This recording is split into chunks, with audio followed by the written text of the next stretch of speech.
संगीरे हाय रे मोर संगीरे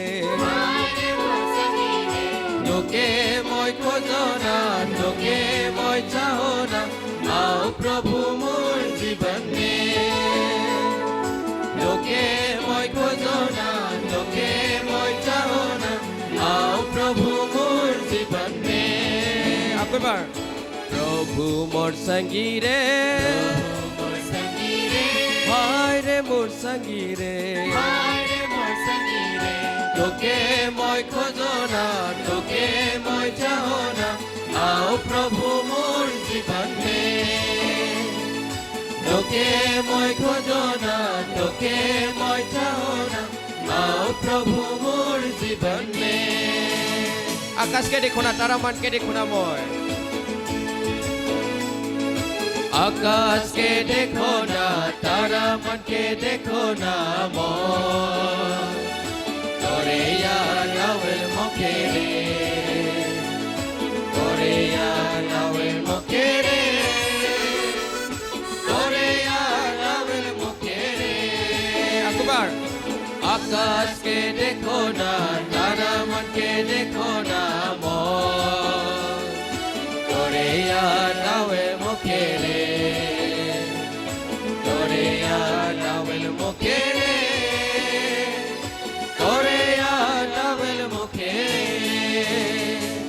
प्रभु मोर संगीरे हाय रे मोर संगीरे তোকে মই খোজনা তোকে মই চাহনা আও প্রভু মোর জীবনে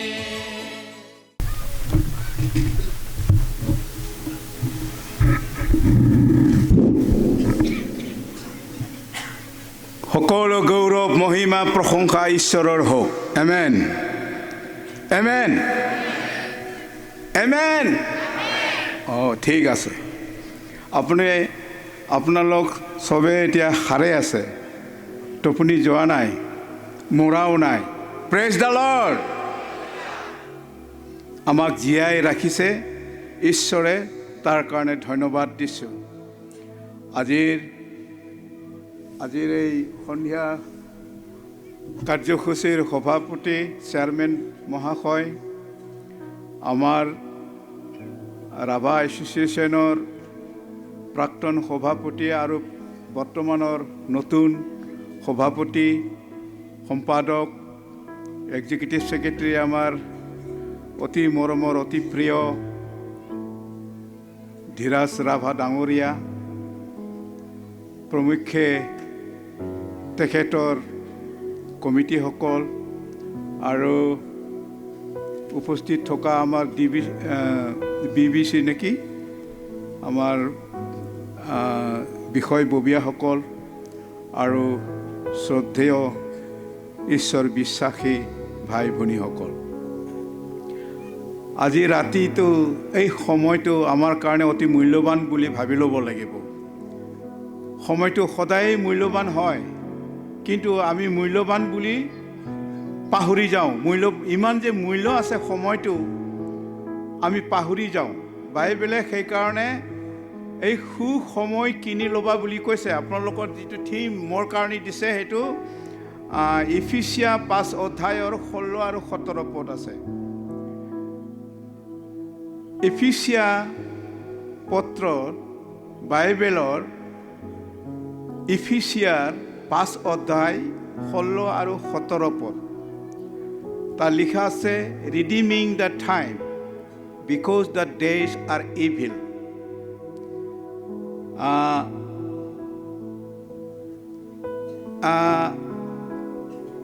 সময় কিনি লোৱা কিয়নো এই কাল মন্দ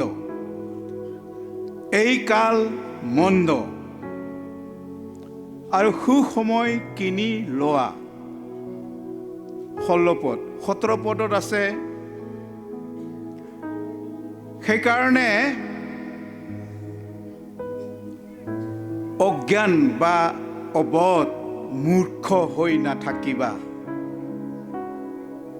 therefore do not be foolish or unwise, but understand what the will of the Lord is. ঈশ্বৰৰ ইচ্ছা কি তাক জ্ঞাত হবা, মূৰ্খ নহবা বুলি কৈছে। এইটো চলি আছে নেকি?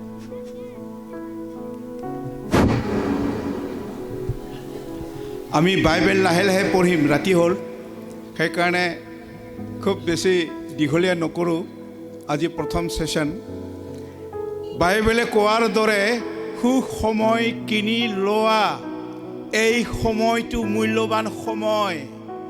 এইটো অমৰ সিং কোচৰ সময় নহয়, ঈশ্বৰে দিয়া সময়হে, কোনো মানুহে দিয়া সময় নহয়, ঈশ্বৰে দিয়া সময়। ঈশ্বৰে দিয়া সময় মানে কি? সুযোগ।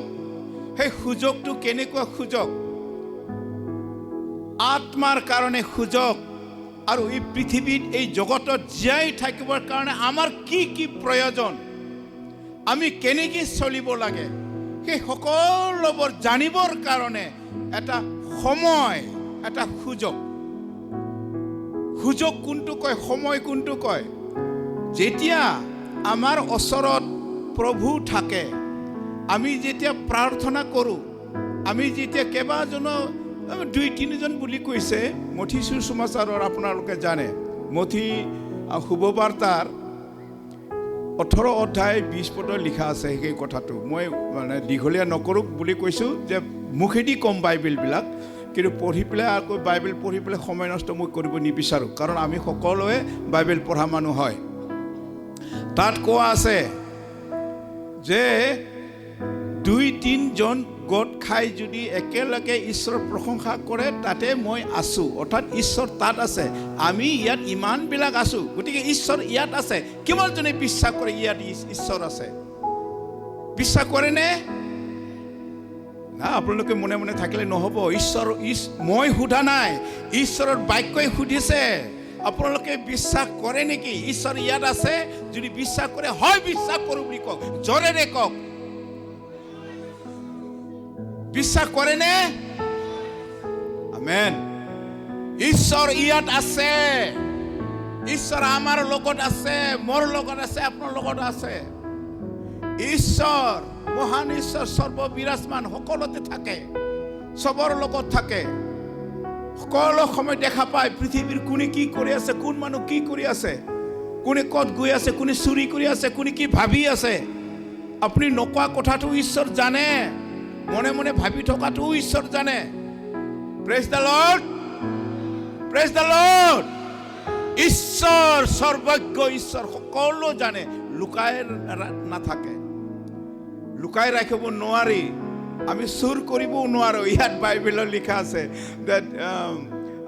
মই ক'ব বিচাৰিছোঁ বেলেগ কথা, কিন্তু লাহে লাহে বেলেগ ফালে গৈ আছে। ঈশ্বৰে ক'বলৈ দিছে কাৰণে মই কৈছোঁ।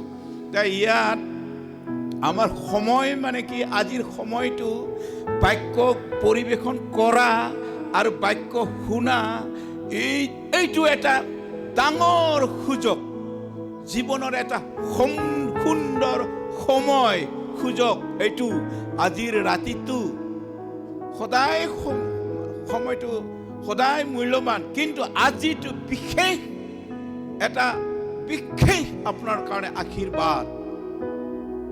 আপুনি বিশ্বাস কৰিব, আশীৰ্বাদ কৰ পৰা আহে, কেনেকৈ আহে, আশীৰ্বাদটো কি বস্তু হয়? ঈশ্বৰৰ বাক্য য'ত পৰিৱেশন কৰা হয়, য'ত শুনা হয় আৰু য'ত হৃদয়ত গ্ৰহণ কৰা হয়, সেইটোৱে হৈছে সময়, সুযোগ। সেই সময়টো মিছ নকৰিব। কোনোবাই কিবা কিবি ভাবি নাথাকিব, ঈশ্বৰৰ বাক্য শুনিব, কিয়নো বাক্যই ঈশ্বৰ। বাক্য ঈশ্বৰে সৈতে আছিল, বাক্যই স্বয়ং ঈশ্বৰ বুলি লিখা আছে, বাইবেলত লিখা আছে। আমি নপঢ়োঁ, সকলোৱে জানে। জহন শুভবাৰ্তাৰ জহনি বিলায়াव শুভবাৰ্তাयाव लिरनाय दङ, 1 अध्याय 1 पदावनो लिरनाय दङ। কি লিখা আছে? আদিতে বাক্য আছিল। বাক্য মানে ইয়াত যিমান বাক্য আছে, বাক্য আছিল আদিতে। আৰু বাক্য ক'ত আছিল? ঈশ্বৰে সৈতে আছিল, আৰু সেই বাক্যই স্বয়ং ঈশ্বৰ। আজি যিবিলাক বাক্য ওলাই আছে অমৰ কিচিং কচৰ নহয়, এইটো ঈশ্বৰৰ বাক্য। সেই বাক্যই ঈশ্বৰ বুলি কৈছে। আৰু যোহনৰ 6 অধ্যায়ৰ 63, যোহনিছ 6 অধ্যায় 63 लिरनाय दङ। ঈশ্বৰ প্ৰভু যীশুৱে गावनो बुंदों, মই জীৱৰ কথা তোমালোকক কৈছো, সেইবোৰেই আত্মা আৰু জীৱন। Hallelujah, hallelujah. ঈশ্বৰে জীৱৰ কথা কৈছে, সেইবোৰেই আত্মা আৰু জীৱন। তেতিয়াহ'লে এই বাক্যবিলাক আমি পঢ়ি আছো, এই বাক্যবিলাক আমি পৰিবেশন কৰি আছো, সেইটোৱে আত্মা আৰু জীৱন, সেইটোৱে ঈশ্বৰ। আমি ঈশ্বৰৰ লগত আছো। এতিয়া ঈশ্বৰৰ বাক্য শুনি আছো, ঈশ্বৰৰ লগত আমি আছো। কিমান আনন্দৰ বিষয়, ঈশ্বৰ আমাৰ লগত আছে। বুঢ়া হলেও জঁপিয়াব পাৰে। আপোনালোকে কি ভাবিছে? ঈশ্বৰ মোৰ লগত আছে, ঈশ্বৰৰ শক্তি মোৰ লগত আছে, ঈশ্বৰৰ আত্মা মোৰ লগত আছে। Praise the lord. 87 মোৰ বয়স চলি আছে আৰু মই আমাৰ ধীৰাজে কৈছিলে আহিব পাৰিবনে নাই, সন্দেহ বুঢ়া হৈছে, আহিব পাৰিবনে নাই। মই কৈছো পাৰিম বুলি কৈছো। ঠিক আছে, ভাল পাইছে আৰু, কাৰণ বুঢ়া হৈছে আহিব নোৱাৰে নেকি, আৰু মাজে মাজে কিবা কিবি হৈ থাকে। কিন্তু ঈশ্বৰে মোক নিজৰ কাৰণে যেতিয়া প্ৰয়োজন তেতিয়া শক্তিশালী কৰে, কিন্তু যেতিয়া অপ্ৰয়োজন তেতিয়াহ'লে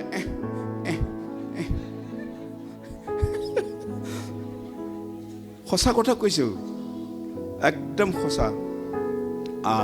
এই বাইবেলে কৈছে যে ঈশ্বৰৰ বাক্য আদিতে বাক্য ঈশ্বৰৰ সৈতে আছিল, বাক্যই স্বয়ং ঈশ্বৰ।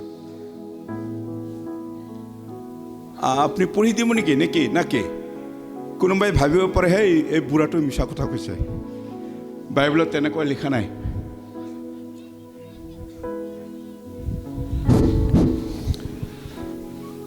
আদিতে বাক্য আছিল আৰু বাক্য ঈশ্বৰৰ সৈতে আছিল আৰু বাক্যই স্বয়ং ঈশ্বৰ। ধন্যবাদ, একদম সঁচা কথাই কৈছে। তেতিয়াহ'লে মইতো মিছা কথা নকওঁ, ঈশ্বৰে দোষিব মোক। আৰু 6 অধ্যায়ৰ 63, যোহন 6 অধ্যায়ৰ 63 দে ফটাফট কৰক, খাতি বাতি নাই, সময় নষ্ট কৰিব নালাগে। আত্মাহে জীৱন দিওঁতা, মাংস একো উপকাৰী নহয়। মই তোমালোকক যিবোৰ কথা কৈছো সেই কথাই আত্মা আৰু জীৱন। আৰু একবাৰ, আত্মাহে জীৱন দিওঁতা, মাংস একো উপকাৰী নহয়। মই তোমালোকক যিবোৰ কথা কৈছো সেই কথা আত্মা আৰু জীৱন। সেই কথাই আত্মা আৰু জীৱন। কি কোন কথা? যীশুৱে যিবোৰ কথা কৈছে, বাইবেলত যিবোৰ কথা লিখা আছে, সেইবিলাক আত্মা আৰু জীৱন। গতিকে আজি এই মূল্যৱানটো ঈশ্বৰৰ আত্মা আৰু জীৱনটোৰ লগত আমি সম্পৰ্ক হৈ আছো। যীশু খ্ৰীষ্টৰ লগত, প্ৰভু ঈশ্বৰৰ লগত আমি সম্পৰ্ক হৈ আছো। আমাৰ কানেকশ্যন এতিয়া ডাইৰেক্ট প্ৰভু যীশুৰ লগত, ঈশ্বৰৰ লগত আছে। হালেলুয়া! আপোনালোকৰ আনন্দ হৈছে নে নাই? না মনটো মন মৰা হৈ আছে নেকি? অলপ জোৰছে কওক হালেলুয়া! হাত জোকাৰি কওক প্ৰেজ দ্য লৰ্ড! টোপনি নাহিব, ঈশ্বৰৰ প্ৰশংসা কৰি থাকে। Praise the lord!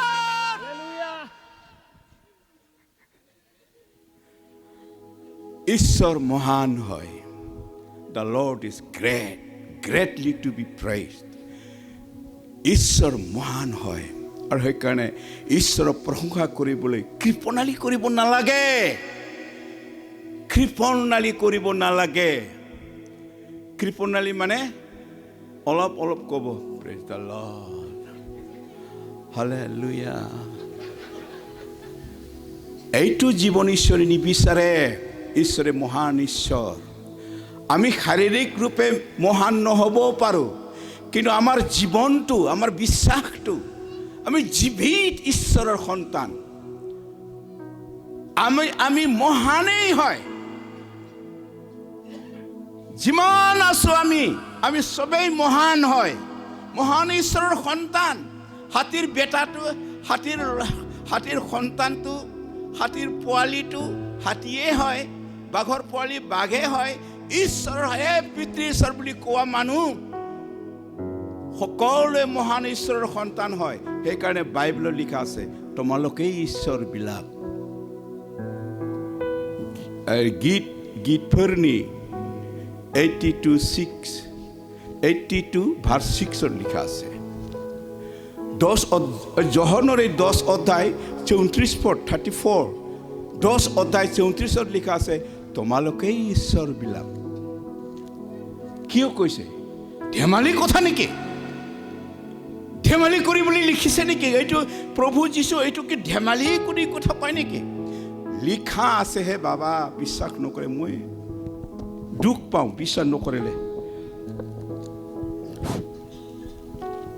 আপনি উলিয়াওকচোন যোহন 10 অধ্যায় 34 পদ যীশুৱে তেওঁবিলাকক উত্তৰ দিলে মই ক'লো তোমালোকেই ঈশ্বৰবিলাক এই কথা তোমালোকৰ বিধানত লিখা আছে লিখা নাইনে আৰু একবাৰ খুব মন দি শুনিব দেই কি কৈ আছে যীশুৱে তেওঁবিলাকক উত্তৰ দিলে মই ক'লো তোমালোকেই ঈশ্বৰবিলাক এই কথা তোমালোকৰ বিধানত লিখা নাইনে তোমালোকেই ঈশ্বৰবিলাক এইটো কি ধেমালি কৰিবলৈ লিখিছে নেকি খ্ৰীষ্টান বিলাকে আমি কি ধেমালি নেকি ধেমালি এই ওলাই দিয়া পেলাই দিয়ে নেকি ডাষ্টবিনৰ নেকি ডাষ্টবিনৰ নহয় জীৱন্ত ঈশ্বৰৰ স্বৰ্গৰাজ্যৰ ঈশ্বৰৰ মালিক গৰাকী আমি স্বৰ্গটো আমাৰ হয় শয়তানৰ নহয় শয়তানৰটো নৰক হয় ঈশ্বৰৰ সন্তান বিলাকৰ কাৰণে নহয় নৰক কুণ্ডটো হালেলুয়া হালেলুয়া কি কলো আমি স্বৰ্গৰাজ্যৰ ঈশ্বৰৰ সন্তান হয় আমাৰ কাৰণে সৃষ্টি কৰিছে স্বৰ্গৰাজ্য ঈশ্বৰ স্বৰ্গৰ ঈশ্বৰ আমাৰ কাৰণে স্বৰ্গটো ৰাখিছে আৰু আমি এতিয়াও মাজে মাজে স্বৰ্গলৈ যাওঁ শৰীৰে নাযাওঁ চকু মুজি পেলাই ঈশ্বৰৰ লগত কথা পাতিলে যাওঁ হালেলুয়া কিমান গৌৰৱৰ কথা আমি চকু মুদি কিয় প্ৰাৰ্থনা কৰোঁ আমি এতিয়াও প্ৰাৰ্থনা কৰাটো ভাবোঁ যে চকু মুদি প্ৰাৰ্থনা কৰোঁতো বা কেনেকুৱা আৰে চকু মুদি প্ৰাৰ্থনা কৰা মানে ঈশ্বৰৰ লগত কথা পাতি থকা ঈশ্বৰৰ ওচৰত নাথাকিলে স্বৰ্গৰ ঈশ্বৰ আপোনাৰ ওচৰত নাই যদি কাৰ লগত কথা কৈ আছে আপুনি শয়তানৰ লগত নেকি সেইকাৰণে ধেমালি কৰিবলৈ নহয় আমাৰ জীৱনটো অতি মূল্যৱান মহান পবিত্ৰ সৃষ্টিকৰ্তা ঈশ্বৰৰ লগত সন্মুখী ডাইৰেক্ট কথা পাতিছোঁ আমি হে ঈশ্বৰ হে প্ৰভু হে দয়ালু ঈশ্বৰ আমি ঈশ্বৰক মাত দিছোঁ Apai bipa Isor ko jeng kaptridang. Bobau dongo henane anda je. Hey Isor, bobau dongo nenglai. Bidi nunga. Isor লগত সন্মুখী আমি কথা পাতিছোঁ প্ৰাৰ্থনাটো কি এনেই কিবা শিকি লোৱা বস্তু নেকি প্ৰাৰ্থনাটো মানে স্বতঃস্ফূৰ্ত বুলি কয় স্বতঃস্ফূৰ্ত আপোনাৰ হৃদয় আপোনাৰ আত্মাৰ পৰা সেইকাৰণে মাংস একো উপকাৰী নহয় আত্মাহে জীৱন বুলি কৈছে সেই জীৱন মই ঈশ্বৰৰ লগত আমি যেতিয়া প্ৰাৰ্থনা কৰোঁ কথা কওঁ ঈশ্বৰৰ লগত কথা পাতি আছোঁ আৰু সেই কথাটো আমি কোৱা কথাটোকে হে কৈ থাকিলে নহ'বতো হে ঈশ্বৰ মোক গৰু লাগে মোৰ সন্তান নাই সন্তান লাগে গৰু মোৰ গাড়ী নাই গাড়ী লাগে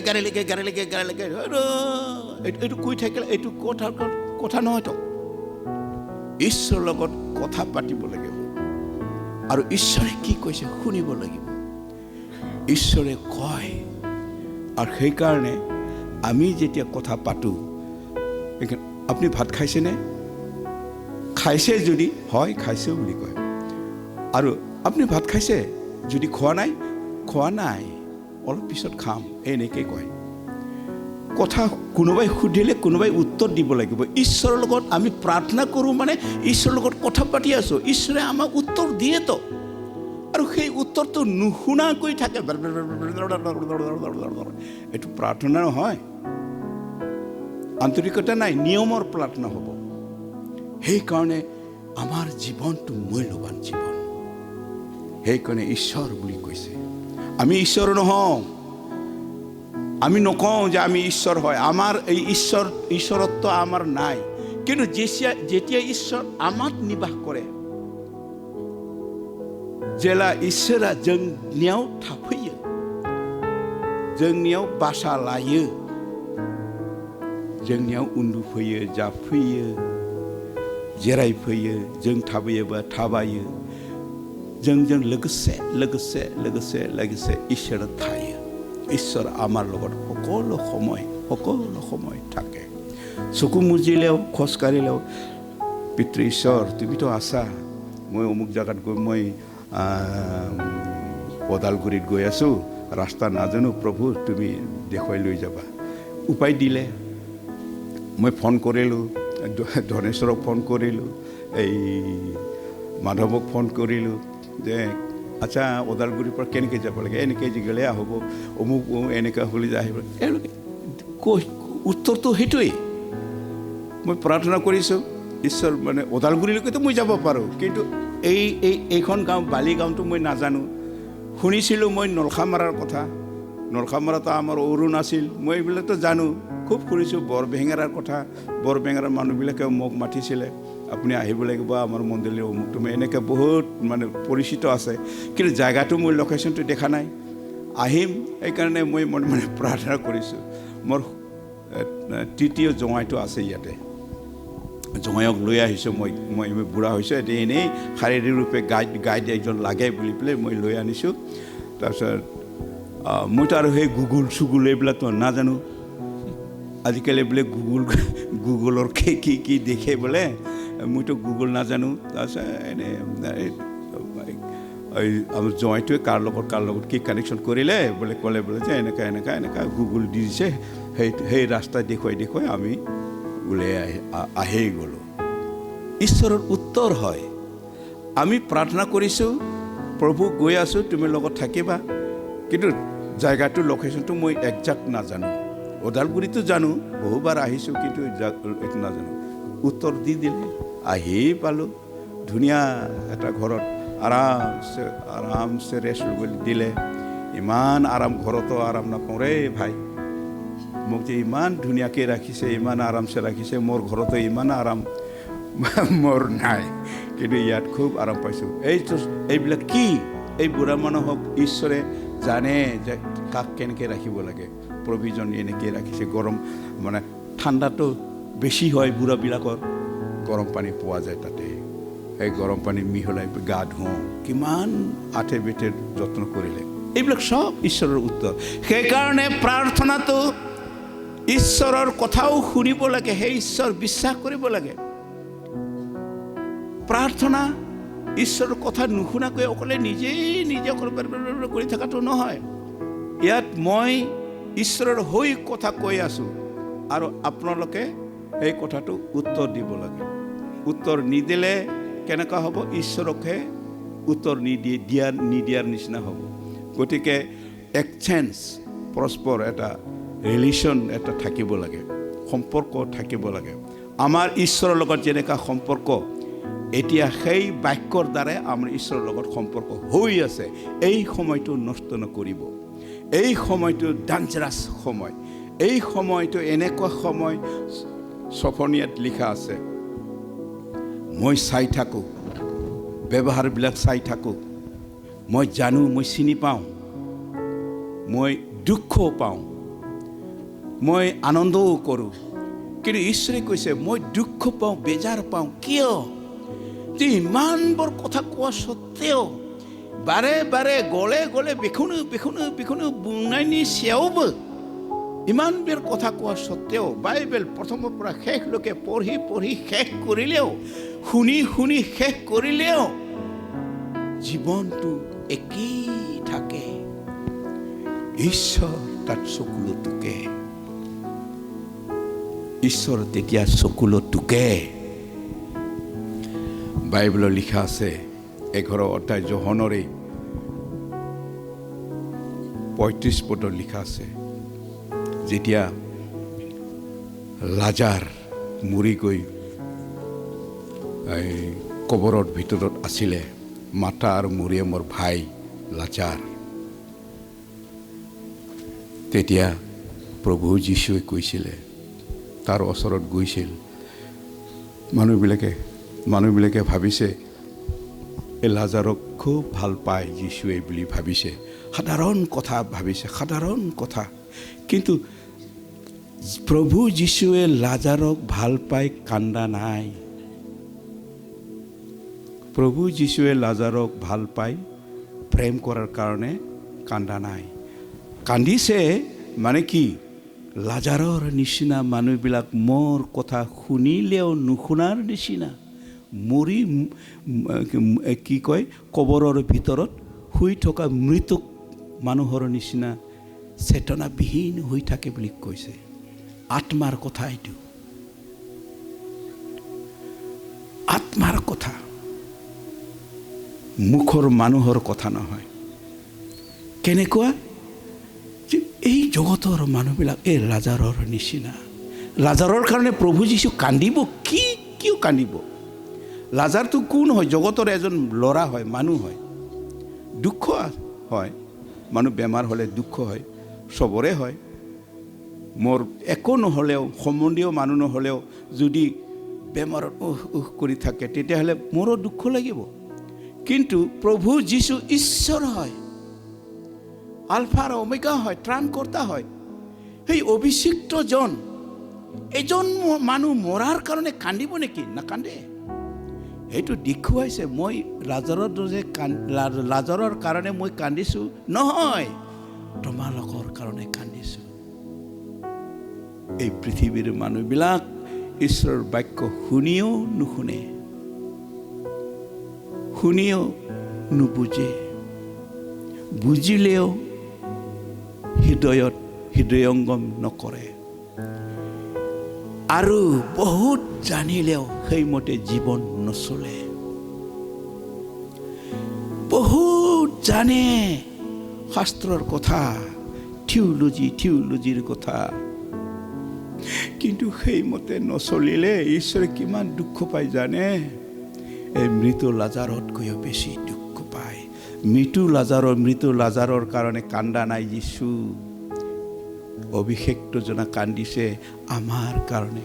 এই পৃথিৱীৰ মানুহবিলাক এনেকৈ মৰি আছে, কবৰৰ ভিতৰত আত্মাত মৰি আছে, সেইকাৰণে কান্দিছে। আদিতে এনেকুৱা লিখা আছে, বাইবেলত লিখা আছে। আমি নপঢ়িম, মই মুখেদি ক'ম, আপোনালোকে ঘৰত গৈ পঢ়িব।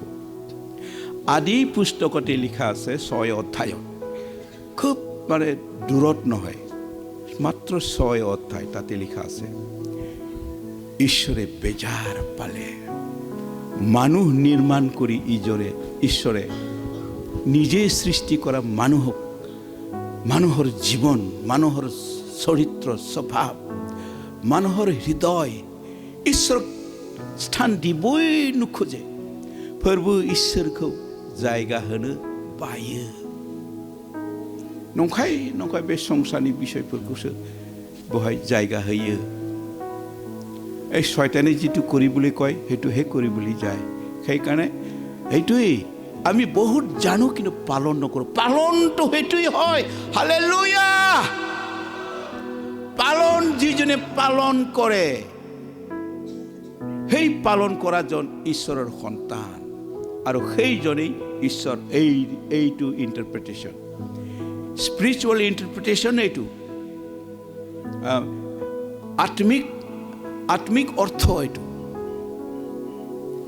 ঈশ্বৰে বেজাৰ পাইছে। কিয়? মানুহ নিৰ্মাণ কৰি, মানুহ সৃষ্টি কৰি ঈশ্বৰে বেজাৰ পাইছে। আপোনালোকে ক'ব যে সঁচা লিখিছে না মিছা লিখিছে? দে ভাইটি পঢ়ি দিয়েচোন। আদি পুস্তক 6 অধ্যায় এক পদৰ পৰা নাই এক পদ নালাগে লাষ্টটো পঢ়ি দিয়ক কি এই 5, 6, 7 মই পঢ়িছোঁ আদি পুস্তক 6 অধ্যায় 5 পদৰ পৰা 8 পদলৈ। পাছে জিহুৱাই দেখিলে পৃথিৱীত মানুহৰ দুষ্টতা অধিক আৰু সদায় তাৰ মনৰ চিন্তাৰ সকলো কল্পনা কেৱল মন্দ। হৈছে আৰু একবাৰ লাহে লাহে পঢ়িব আপুনি কয় ইমান স্পীডত পঢ়িলে অসুবিধা হ'ব। পাছে জিহুৱাই দেখিলে পৃথিৱীত মানুহৰ দুষ্টতা অধিক আৰু সদায় তাৰ মনৰ চিন্তাৰ সকলো কল্পনা কেৱল মন্দ। তাৰপিছত এই হেতুকে জিহুৱাই পৃথিৱীত মানুহ সৃষ্টি কৰাত বেজাৰ লাগি মনত বিষাদ পাই ক'লে, মই নিজে সৃষ্টি কৰা মানুহক পৃথিৱীৰ পৰা উচ্ছন্ন কৰিম। মানুহে সৈতে পশু, বগাই ফুৰা জন্তু, আকাশৰ চৰাই এই সকলোকে লুপ্ত কৰিম, কিয়নো সিহঁতক সৃষ্টি কৰাত মোৰ বেজাৰ লাগিছে। ঈশ্বৰ কিমান বেজাৰ পাই আছে। ঈশ্বৰৰ কথা নুশুনে, মানুহে নুশুনে। ঈশ্বৰৰ প্ৰেম নালাগে ঈশ্বৰৰ প্ৰেম। প্ৰভু যীশুক ইমান হিংসা, যেতিয়া জন্ম লয় তেতিয়াৰ পৰাই হিংসা। এইটো ক'ব নালাগে, এইটো বৰদিনৰ কথা। গুড ফ্ৰাইডেলৈকে আহিলোঁ, ক্ৰুচত দিলে, তথাপিও অসন্তুষ্ট। তাৰপিছত আজিলৈকে 2000 বছৰ হৈ গ'ল, তথাপিও যীশুক হিংসা কৰে। এতিয়াও পালে যীশুক মাৰে। যীশুক মাৰিয়ে আছে। এতিয়াও গীৰ্জাঘৰ ভাঙাই আছে, খ্ৰীষ্টানবিলাকৰ ওপৰত যাতনা চলাই আছে। কিয় ইমান শত্ৰু ঈশ্বৰৰ লগত? ঈশ্বৰে প্ৰেম কৰে।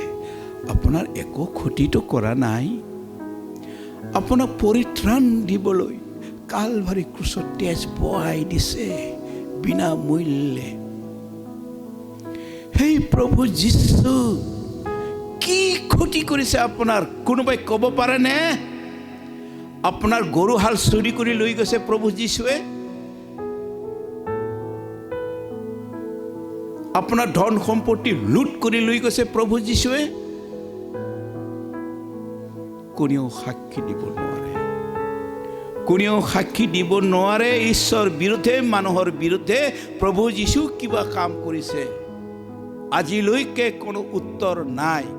কোনেও ক'ব নোৱাৰে প্ৰভু যীশুৱে মানুহৰ বিৰুদ্ধে কোনো কাম কৰিছে, কোনো প্ৰমাণ নাই। সেইকাৰণে হেৰড আৰু পিলাতেও বিচাৰৰ পিছত হাত ধুইছে। মোৰ গাত কোনো দোষ নাই, মই এৰি দিব খুজিছিলোঁ যীশু, কোনো দোষ নাপালোঁ মই বুলি বাইবেলে কয়। বাইবেলে প্ৰমাণ দিছে।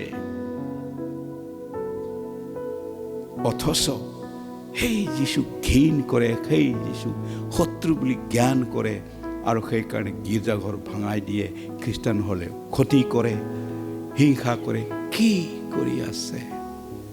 বেজাৰ। সেইকাৰণে কৈছে সৃষ্টিৰ কালৰ পৰাই আমি পাইছোঁ, আদি পুস্তকৰ পৰাই, যে বেজাৰ পাইছে ঈশ্বৰে মানুহ নিৰ্মাণ কৰি। হয়, কি কৰিলোঁ? সেইকাৰণে সেই লাজাৰ কবৰৰ তলত থাকোঁতেও প্ৰভু যীশুৱে কান্দিছে। এনেকুৱাই এই লাজাৰৰ নিচিনা মানুহবিলাক, পৃথিৱীৰ মানুহবিলাক অকল মন্দ। কিমান ঈশ্বৰৰ আত্মাই এতিয়াও দুখ পায়। ঈশ্বৰৰ কথা আমি নুশুনো। যেই হওক, আজি আমাৰ টপিকটো আজি সময়ৰ কথা হৈছে। ঈশ্বৰ নিজক সমৰ্পণ কৰোঁ। আমি সকলোৱে অলপ সময় থিয় হ'ম আৰু প্ৰাৰ্থনা কৰিম, নিজকে ঈশ্বৰৰ ওচৰত গতাম। সকলোৱে অলপ সময়, খুব বেছি সময় নলওঁ, অলপ। জীৱন প্ৰভু, তুমি আমাৰ জীৱন্ত ঈশ্বৰ, প্ৰাৰ্থনা শুনোতা ঈশ্বৰ, উত্তৰ দিওঁতা ঈশ্বৰ। তুমি আমাৰ প্ৰাৰ্থনা উত্তৰ দিছা, তাৰ কাৰণে কোটি কোটি ধন্যবাদ দিছোঁ। ত্ৰাণকৰ্তা, মুক্তিদাতা প্ৰভু, আজিৰ দিনৰ পৰা তোমাৰ সন্তানসকলক তুমি সেইদৰে পৰিচালনা কৰা, তোমাৰ ইচ্ছা অনুসৰি চলিবলৈ তুমি আত্মিক শক্তি দিয়া।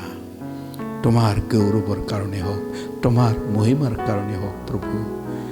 মুক্তিদাতা নাজৰেতি প্ৰভু যীশু খ্ৰীষ্টৰ নামত আমেন, আমেন, আমেন। আমি আটাইয়ে আমেন জোৰ से কো আমেন। ধন্যবাদ। সকলোৱে বহক।